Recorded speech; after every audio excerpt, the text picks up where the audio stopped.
नमस्कार, आप देख रहे हैं जेएमडी न्यूज और मैं हूं आपके साथ शुभांगी पांडे और मेरे साथ मौजूद हैं पंडित पवन तिवारी जी। पंडित जी, बहुत बहुत स्वागत है आपका।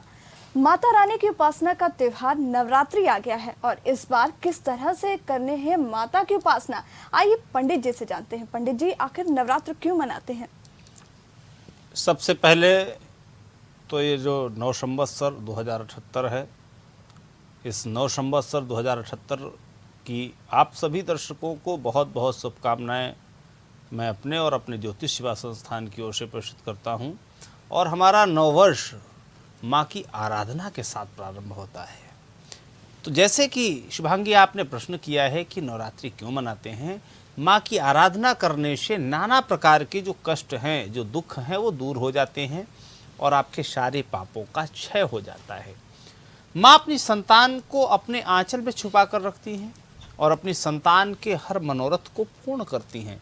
और हम माँ की आराधना संतान व भक्त दोनों बन कर के करें, वह यह प्रार्थना करते हुए करें कि माँ, तुमने इस संसार में हमको जन्म दिया है, आपकी सभी संतान व सभी भक्त सुखी हों, सर्वे भवन्तु सुखिनः सर्वे सन्तु निरामया। इस कामना से इस नवरात्रि में आपकी आराधना कर रहा हूँ। हे माँ, आपको इस महामारी की घोर विपदा से हमें बचा लो, हमारे संसार को बचा लो, हमारे समाज को बचा लो और हमारे कष्टों का हरण कर, इसी मनोरथ से आराधना कर माँ की स्थापना, माँ की पूजा इस नवरात्र करनी चाहिए। जी पंडित जी, जिस तरीके से नवरात्र अपने आप में ही बहुत ही ज़्यादा विशेष पर्व है और इस बार इसमें चौघड़िया मुहूर्त का भी अपने आप महत्व होता है, तो इस बार की जो पूजा है उसका चौघड़िया मुहूर्त क्या है, हमारे दर्शकों को बताइए। देखिए, मुहूर्त की बात करें तो सबसे पहले हम चौघड़िया मुहूर्त की बात करेंगे।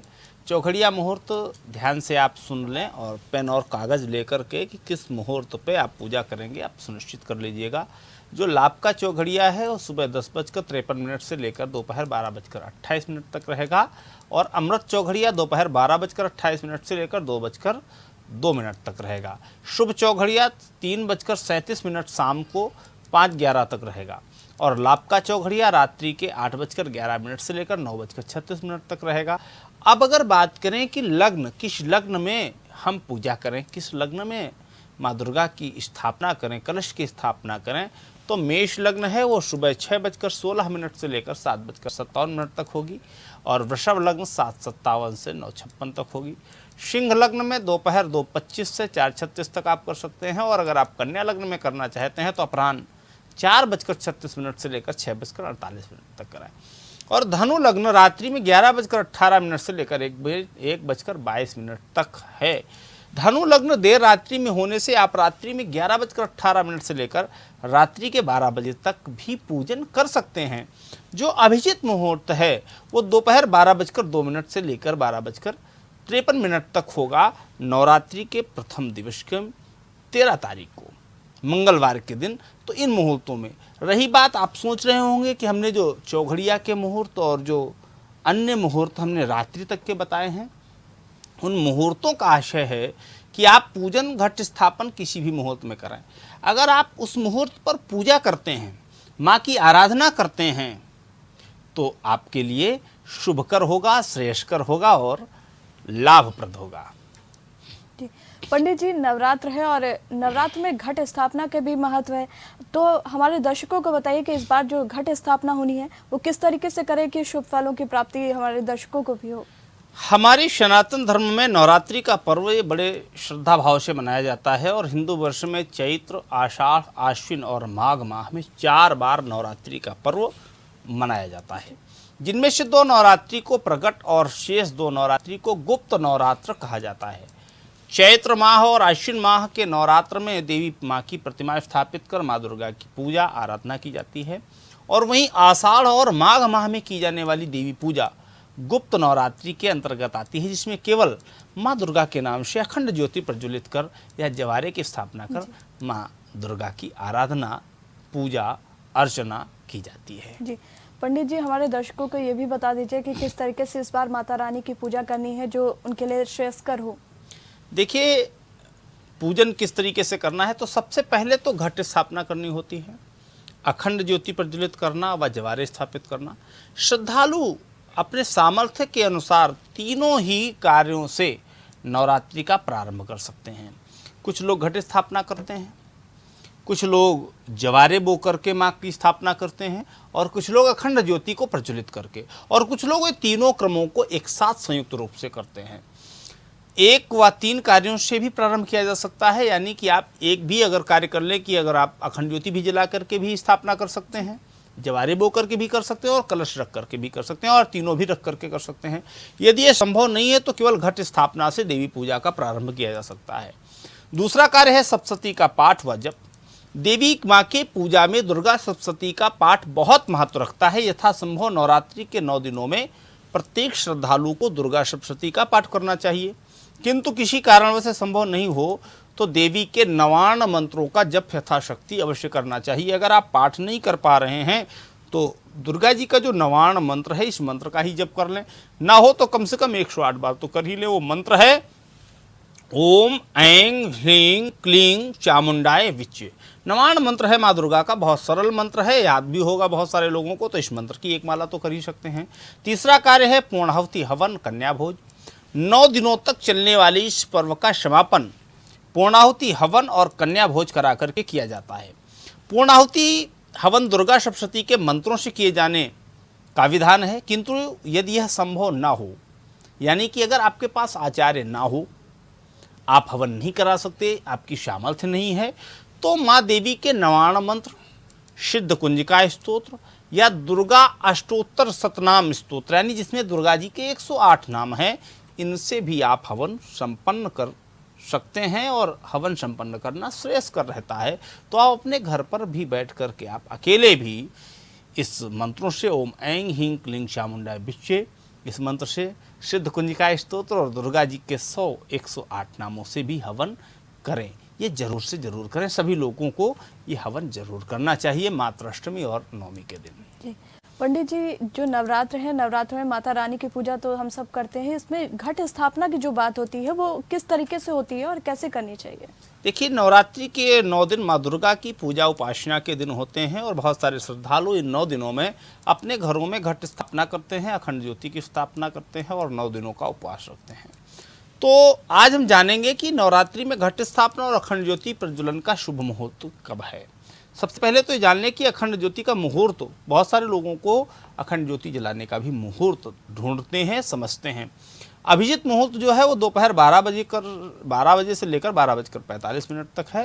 प्रातः 10:45 से लेकर दोपहर 1:50 तक एक मुहूर्त है, और एक मुहूर्त है दोपहर 3:03 से लेकर सायंकाल 5 बजे तक, और 8 बजे से लेकर के 9:30 बजे तक भी एक मुहूर्त है। लेकिन अगर आप पूजन जिस मुहूर्त में कर रहे हैं, उस मुहूर्त में आप कलश स्थापन और अखंड ज्योति भी जला सकते हैं। जी पंडित जी, नवरात्रि में अखंड ज्योति का क्या महत्व होता है और किस तरीके से माता की ज्योत घर में जलानी चाहिए? देखिए, जो श्रद्धालु अखंड ज्योति प्रज्वलित करना चाहते हैं वो बाती के रूप में कलावा यानी मौली का प्रयोग भी कर सकते हैं। बहुत सारे लोगों को ये प्रतिबंधित है कि वो मौली का प्रयोग कला नहीं करते हैं, रुई की बत्ती बनाते हैं, लेकिन आप मौली का भी प्रयोग कर सकते हैं। इससे माँ लक्ष्मी का आशीर्वाद प्राप्त होता है, सदैव लक्ष्मी की अनुकंपा बनी रहती है, और विभिन्न लग्नों में घट स्थापना कर अखंड ज्योति प्रज्वलित किए जाने का फल भी निम्न प्रकार का होता है। अगर आपने इन किसी लग्न में आपने घट स्थापना और अखंड ज्योति जलाई है तो उनका फल किस प्रकार से होता है। अगर आप मेष लग्न में घट स्थापना और अखंड ज्योति जलाते हैं तो धन का लाभ होगा, वृषभ लग्न में कष्ट की प्राप्ति होगी, मिथुन लग्न में संतान का नाश होगा, कर्क लग्न में समस्त सिद्धियों की प्राप्ति होगी, सिंह लग्न में बुद्धि का नाश और कन्या लग्न में लक्ष्मी की प्राप्ति, तुला लग्न में ऐश्वर्य की प्राप्ति और वृश्चिक लग्न में स्वर्ण के समान लाभ मिलेगा, धनु लग्न में अपमान मिल सकता है और मकर लग्न में पुण्य की प्राप्ति होगी, कुंभ लग्न धन समृद्धि की प्राप्ति देगी और मीन लग्न दुख की प्राप्ति देती है। अगर आप मीन लग्न में अखंड ज्योति और कलश स्थापना करते हैं, अखंड ज्योति जलाते हैं, दुख की प्राप्ति होगी। तो इनका भी ख्याल रखें, आप अपने आचार्य से परामर्श करके ही, आपके आचार्य का जो मत हो उस मत के अनुसार आप अपने घर पर अखंड दीपक, कलश स्थापन और माँ दुर्गा की आराधना का समय सुनिश्चित करें। जी पंडित जी, कहा जाता है कि नवरात्र का जो पहला दिन होता है, चैत्र शुक्ल प्रतिपदा का दिन, उस दिन नववर्ष की भी आरंभ होती है। इसके बारे में हमारे दर्शकों को बताइए। देखिए, सबसे पहले हम इस कार्यक्रम के प्रारंभ में ही हमने अपने सभी दर्शकों को नव वर्ष नव संवत्सर 2078 की शुभकामनाएं प्रेषित की थी। नव वर्ष को भारत के प्रांतों में अलग अलग तिथियों के अनुसार मनाया जाता है और ये सभी महत्वपूर्ण तिथियां मार्च और अप्रैल के महीने में आती हैं। इस नव वर्ष को प्रत्येक प्रांत में अलग अलग नामों से जाना जाता है, फिर भी पूरा देश चैत्र माह प्रतिपदा से ही नव वर्ष की शुरुआत मानता है। इस नव संवत्सर के रूप में जाना जाता है इस नव वर्ष को। इस समय वसंत ऋतु में वृक्ष पल्लवित हो जाते हैं, उत्साहवर्धक आह्लाददायक वातावरण होता है, ग्रहों की स्थितियों में भी परिवर्तन आता है। ऐसा लगता है कि मानो प्रकृति भी नववर्ष का स्वागत कर रही है। इस दिन प्रभु श्री राम ने बाली का वध किया था और इसी दिन को भगवान राम का राज्याभिषेक भी हुआ था और पूरे अयोध्या नगर में विजय पताका फहराई गई थी। इस विक्रम संवत में नववर्ष की शुरुआत चंद्रमास के चैत्र माह के उस दिन से होती है जिस दिन ब्रह्म पुराण के अनुसार ब्रह्मा जी ने सृष्टि की रचना की शुरुआत की थी, सृष्टि की रचना का प्रारंभ किया था। और इस दिन यानी प्रतिपदा के दिन, नव संवत्सर के दिन सतयुग की भी शुरुआत मानी जाती है और इस दिन भगवान विष्णु ने मत्स्यावतार लिया था और इस दिन से नवरात्र का भी प्रारंभ होता है। सृष्टि के निर्मित से संबंधित प्रजापति तरंगें इस दिन पृथ्वी पर सर्वाधिक मात्रा में आती हैं। जो सृष्टि के निर्माण के समय प्रजापति तरंगें थीं वो सर्वाधिक मात्रा में आती हैं और गुड़ी पूजन से इन तरंगों के पूजन से वर्ष भर लाभ होता है। गुड़ी पर्व भी मनाया जाता है जी। 3.5 मुहूर्तों में से एक वर्ष प्रतिपदा 3.5 मुहूर्तों में से एक है, इसलिए इस दिन को कोई भी शुभ कार्य कर सकते हैं। इस दिन कोई भी घटिका, कोई भी समय शुभ मुहूर्त ही होता है। पूरा समय जो होता है प्रतिपदा का ये शुभ मुहूर्त होता है, अच्छा मुहूर्त होता है। कोई सी भी कार्य का प्रारंभ भी आप कर सकते हैं और इस दिन से रात्रि की अपेक्षा दिन बड़ा होने लगता है। ज्योतिष शास्त्र के अनुसार इस दिन से चैत्री पंचांग का आरंभ हो जाता है, क्योंकि चैत्र मास की पूर्णिमा का अंत चित्रा नक्षत्र में होने से चैत्र मास को नववर्ष का प्रथम दिन माना जाता है। हिंदू कैलेंडर सौर मास, नक्षत्र मास, श्रावण माह चंद्र मास पर आधारित हैं। मेष, वृषभ, मिथुन, कर्क आदि सौर वर्ष के माह हैं। ये 365 दिनों का है। चैत्र, वैशाख, ज्येष्ठ आदि चंद्र वर्ष के माह हैं। चंद्र वर्ष 354 दिनों का होता है जो चैत्र माह से प्रारंभ होता है। सौर माह 365 दिन का और चंद्र माह 355 दिन का होने से प्रत्येक वर्ष 10 दिन का अंतर आ जाता है। इन 10 दिनों को चंद्रमासी माना जाता है और फिर ऐसे बढ़े हुए दिनों को मलमास या अधिक मास कहते हैं। तीसरा नक्षत्र माह होता है लगभग 27 दिनों का। एक नक्षत्र माह होता है और नक्षत्र माह चित्रा नक्षत्र से प्रारंभ होता है। चित्रा नक्षत्र चैत्र माह में प्रारंभ होता है। श्रावण वर्ष 360 दिनों का होता है। इसमें एक माह की अवधि पूरे 30 दिनों की होती है। चैत्र माह से ही पुराने कामकाजों को समेट करके नए कामकाजों की रूपरेखा तय की जाती है। आज हमारे समाज में लोगों का जो लेखा जोखा है, बही रजिस्टर जिसे कहते हैं, खाता कहते हैं, पहले हमारे 9 संवत्सर से वो बदलता था, यानी मार्च के महीने में जब ये 9 संवत्सर लगता था। अब वो जनवरी से, जैसा कि इन गणित है इन लोगों का, उसके हिसाब से बदलता है। लेकिन पहले चैत्र माह 9 संवत्सर से हमारा कामकाज बदलता था। इस धारणा का प्रचलन विश्व के प्रत्येक देश आज भी करते हैं। आज भी भारत में चैत्र माह में बही खाते नए किए जाते हैं, बहुत सारे लोग करते हैं। रात्रि के अंधकार में नववर्ष का स्वागत नहीं होता है। जैसे नववर्ष का स्वागत आजकल हम पाश्चात्य सभ्यता में 31 दिसंबर की रात्रि 12 बजे मनाते हैं, ऐसा नहीं होता है। नया वर्ष सूर्य की पहली किरण का स्वागत करके मनाया जाता है। नववर्ष के ब्रह्म मुहूर्त में उठकर स्नान आदि से निवृत्त होकर के पुष्प, धूप, दीप, नैवेद्य आदि से घर में सुगंधित वातावरण कर दिया जाता है। घर को ध्वज, पताक और तोरण से सजाया जाता है। ब्राह्मण, कन्या, गाय, कौवा और कुत्ते को भोजन कराया जाता है। फिर सभी एक दूसरे को नववर्ष की बधाई देते हैं, एक दूसरे को तिलक लगाते हैं, मिठाइयाँ बांटते हैं और नए संकल्प भी लिए जाते हैं। तो ये नववर्ष है। आपने प्रश्न किया तो हमने उस प्रश्न के भावावेश में बहुत सारी बातें नववर्ष से जुड़ी हुई अपने दर्शकों को बताई। जी पंडित जी, इस बार जो नवरात्रि है वो कितनी खास है, क्योंकि पहले भी नवरात्रि हम हर साल ही मनाते हैं, तो इस बार की जो ये नवरात्रि है चैत्र की, वो कितनी खास है? देवी पुराण के अनुसार एक वर्ष में 4 नवरात्रि आती हैं, जो हमने पूर्व बताया। वर्ष के प्रथम महीने चैत्र में प्रथम नवरात्रि होती है, इसे चैत्र नवरात्रि या बड़ी नवरात्रि कहते हैं।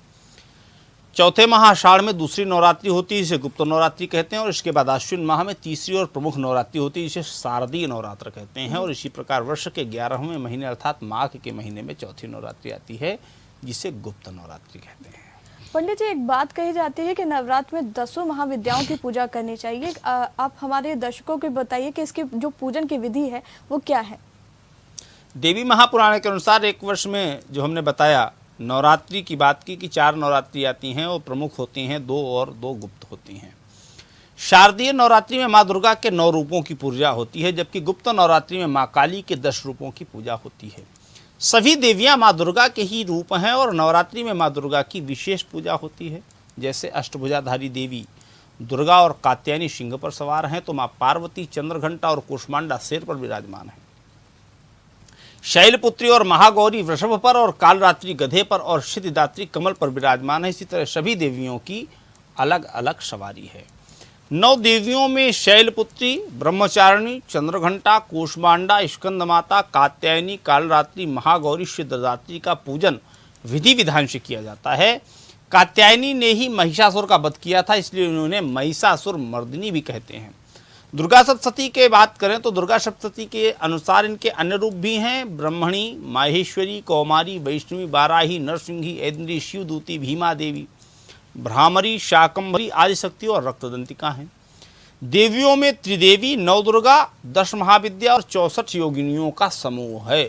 प्रमुख रूप से 8 योगिनियां हैं, जिनके नाम हैं सुरसुंदरी योगिनी, मनोहरा योगिनी, कनकवती योगिनी, कामेश्वरी योगिनी, रति सुंदरी योगिनी, पद्मिनी योगिनी, नतिनी योगिनी और मधुमती योगिनी। आदिशक्ति अंबिका सर्वोच्च हैं और उसी के कई रूप हैं। सती, पार्वती, उमा, काली भगवान शंकर की पत्नियां हैं। और अंबिका ने ही दुर्गमासुर का वध किया था, इसलिए उन्हें दुर्गा माता कहा जाता है, जब से उन्होंने दुर्गमासुर का वध किया। 9 दुर्गा में 10 महाविद्याओं की भी पूजा होती है। उन 10 महाविद्याओं के भी नाम जान लें आप। उनका नाम है काली, तारा, छिन्नमस्ता, खोडशी, भुवनेश्वरी, त्रिपुर भैरवी, धूमावती, बगलामुखी, मातंगी और कमला। जी। इन सभी की पूजा साधना पद्धतियां अलग अलग हैं और सभी को अलग अलग भोग लगता है। जैसे 9 भोग और औषधियां जो नवरात्र में आप उपयोग में ला सकते हैं। शैलपुत्री को कूटू और हरण का भोग लगता है और ब्रह्मचारिणी को दूध, दही और ब्राह्मी का। चंद्रघंटा को चौलाई और चंद्रसूर, कूष्मांडा को पेठा और स्कंद माता श्यामक, चावल और अलसी। कात्यायनी को हरी सब्जियां और मोइया। कालरात्रि को काली मिर्च, तुलसी और नागदौन। महागौरी को साबूदाना और तुलसी। सिद्धिदात्री को आंवला और शतावरी का भोग लगाया जाता है। तो ये कुछ भोग भी हैं माँ दुर्गा के, विशेष भोग और भी हैं, उनकी भी बात करेंगे। किसी कार्यक्रम में भी कर सकते हैं और इस कार्यक्रम में भी हो सकती है। तो ये है क्रम पूजन का माँ दुर्गा के इस नवरात्रि पर। पंडित जी, कोरोना काल चल रहा है और इस बीच जो लोग माता रानी की पूजा करना चाहिए और जो लोग किसी गंभीर बीमारी से परेशान हो, वो किस तरीके से माता रानी की पूजा करें कि उन्हें फल भी प्राप्त हो और उन्हें ज़्यादा मेहनत ना करनी पड़े, क्योंकि बीमारी एक ऐसी अवस्था होती है जिसमें हम हर नियम पालन नहीं कर सकते हैं। देखिए, कोरोना का असर तो चल ही रहा है, तो हम अपने इस GMD न्यूज़ के माध्यम से आप सभी से एक अपील भी करना चाहते हैं कि इस बीमारी को ध्यान में रखते हुए आप सभी अपने घर पर ही स्थित होकर के माँ दुर्गा की पूजा आराधना करें। किसी विशेष स्थल पर जाने से बचें उनके, जैसे कि हमारे कानपुर महानगर में बहुत सारे ऐसे मंदिर हैं। माता पेश्वरी का मंदिर है, बारा देवी का मंदिर है। तो इन सारे स्थानों पर जाने से बचें जिससे कि इस बीमारी का प्रकोप से आप बच सकें। और इस बीमारी से निजात पाने के लिए आप सब अपने घर पर ही माँ दुर्गा की आराधना और उनसे प्रार्थना करें कि इस बीमारी से हमें, हमारे समाज को, हमारे देश को और हमारे विश्व को शीघ्रातिशीघ्र माँ दुर्गा इस बीमारी को समाप्त करें। क्योंकि हमारी जो संस्कृति है वो संस्कृति सर्वे भवन्तु सुखिनः की है कि सर्वे भवन्तु सुखिनः, सर्वे सन्तु निरामया, सभी सुखी हों, सभी निरोग हों, सभी को सुखी देखना चाहता है समाज। तो आप सभी ये कर सकते हैं। और एक उपाय है जिसको कि आप प्रत्येक दर्शक अपने घर पर करें कि प्रतिदिन माँ दुर्गा को गाय के ओपले का छोटा सा कोई टुकड़ा रख ले, सूखा हुआ, जिसे कंडा कहते हैं, और उसको जलाने के बाद उस पर शुद्ध देशी घी, थोड़ा सा गुड़, लौंग, इलायची और गूगल इसका प्रयोग जरूर से जरूर आप अपने घर पर करें, तो आप भी सुरक्षित रहेंगे और जहाँ पर ये जलेगा वो वातावरण भी पूरी तरीके से कोरोना से विजय दिलाएगा और कोरोना का नाश करेगा। तो इस प्रक्रिया से और माँ दुर्गा भी प्रसन्न होंगी। तो ये ज़रूर से ज़रूर इस 9 दिन आप करते रहें। जी, तो पंडित जी बहुत बहुत शुक्रिया हमसे जुड़ने के लिए और इतने सारी अच्छी अच्छी बातें हमें नवरात्रि के लिए बताने के लिए। तो उम्मीद है कि आप भी नवरात्रि पर इन सभी बातों का पालन करेंगे और अपनी नवरात्रि को विशेष बनाएंगे। फिलहाल के लिए इस प्रोग्राम में इतना ही। आगे की खबरों के लिए देखते रहिए जेएमडी न्यूज़।